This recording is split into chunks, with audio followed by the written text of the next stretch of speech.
Hello everyone, welcome to my YouTube channel EMSAT Biology Matters. This will be my first video in this series. I hope you would like it. Uh, by now I hope you all must be aware with the Achieve Biology test specifications. So here you have the test duration, the questions, the scoring pattern, and then we straight away come to what is the purpose of this video. This video is actually made for students who are preparing for your EMSAT Achieve Biology, and I know you students, you have a lot of things to do, you don't have much time, so these videos are meant to cover the content areas as precisely as possible and practice as many questions as possible.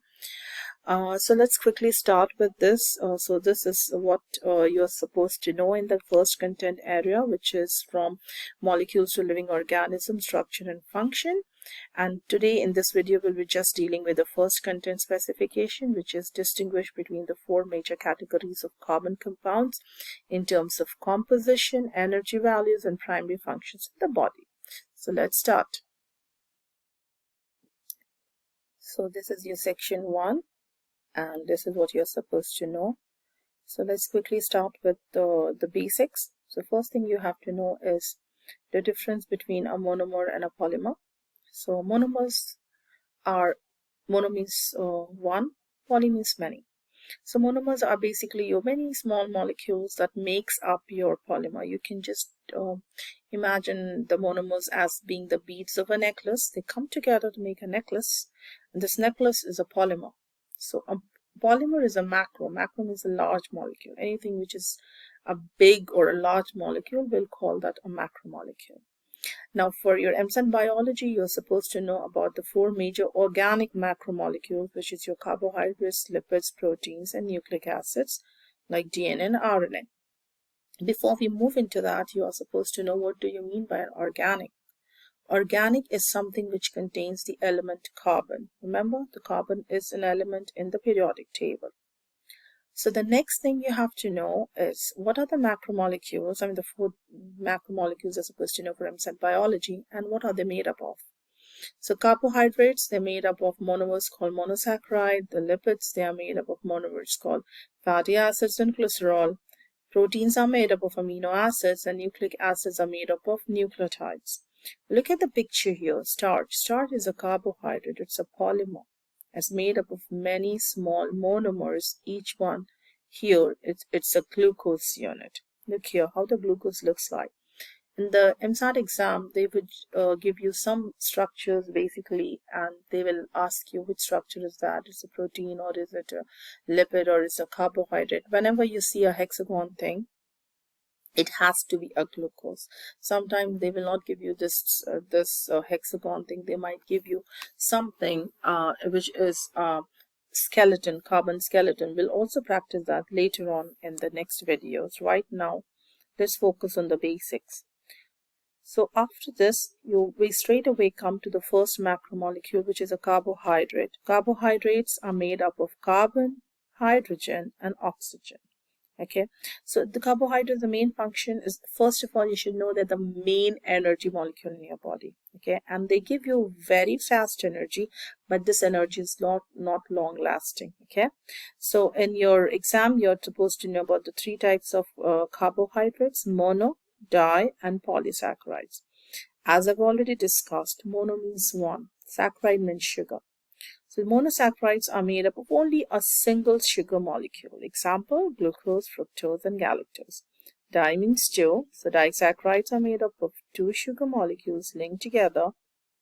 Examples are maltose, sucrose, and lactose. Poly means many. So polysaccharides are basically, they're made of many sugar molecules. They come together, and some of the examples of polysaccharides, important ones, are starch, glycogen, and cellulose. Next macromolecule you have is lipid.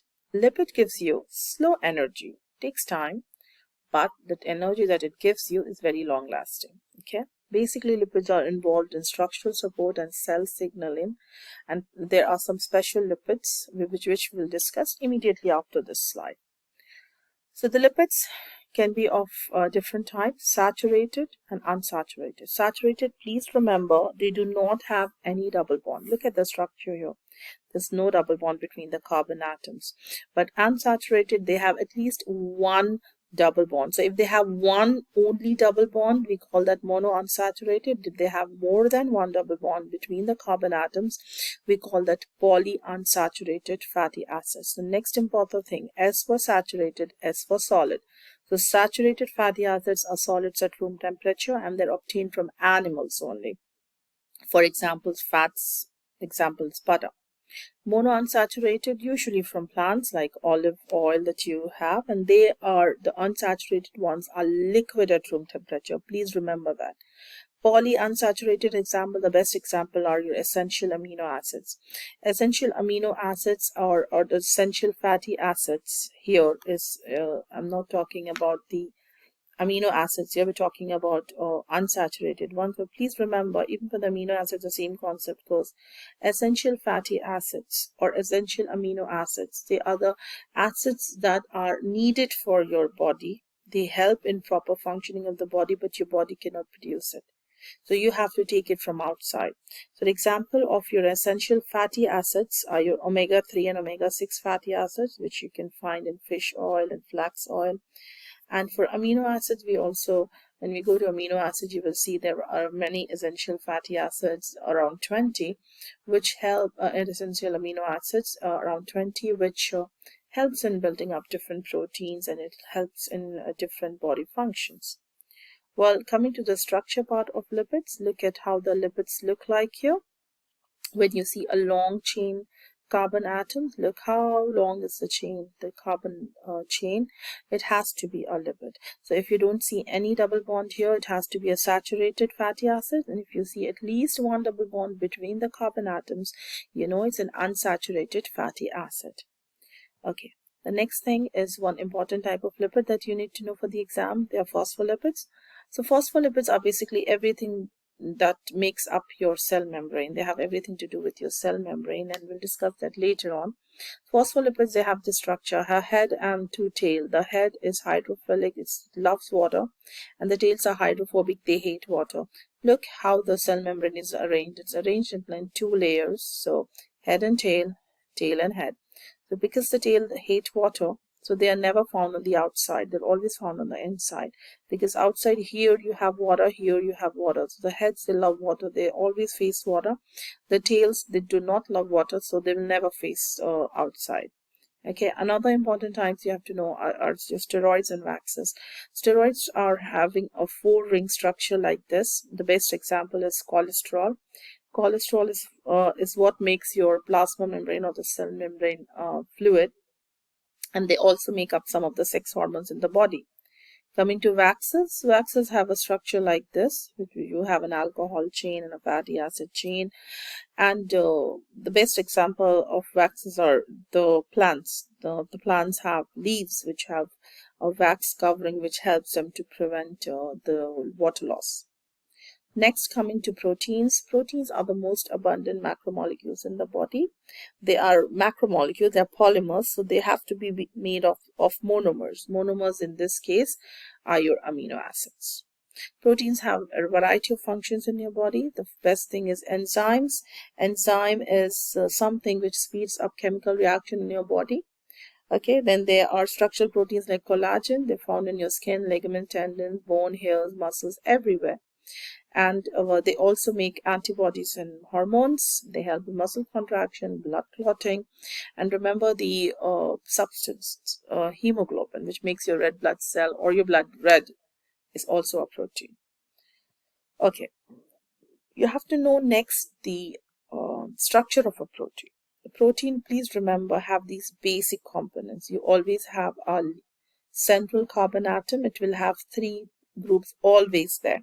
A hydrogen atom, an amino group, and a carboxyl. Sometimes they flip this, but you should know, like the central carbon atom has to have 1 hydrogen, 1 amino group, and 1 carboxyl group.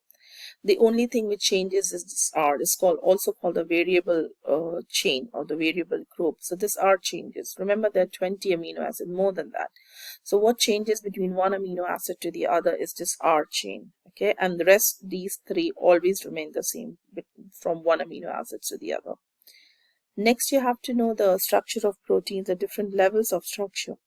The first is primary level. It's just a simple linear arrangement of amino acids, nothing else.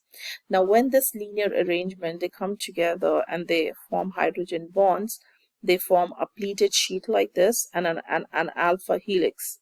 Remember, this is something you will see in the DNA as well.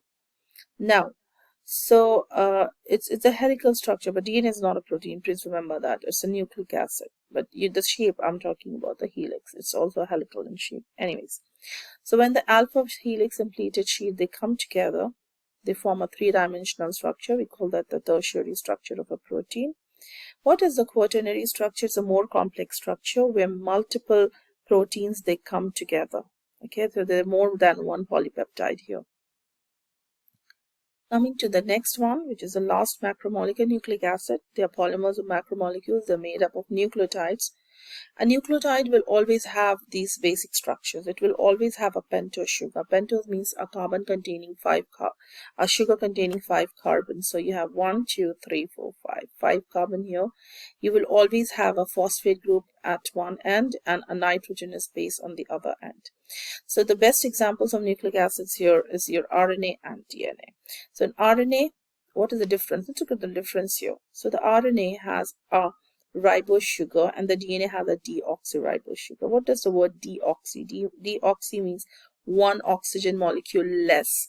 Look here. So you have OH, so one oxygen molecule gone. Now you only have H. So this is an RNA, this is an DNA. The next important difference between them is the nitrogenous bases. So you always have A, C, G common between both of them. What changes? It's U and T. You have U, uracil in RNA only and T, thymine in DNA only. Now, coming to the types of nitrogenous bases, please remember nitrogenous bases are of two types, purines and pyrimidines. Purines have double ring, 1, 2. Pyrimidines have a single ring structure.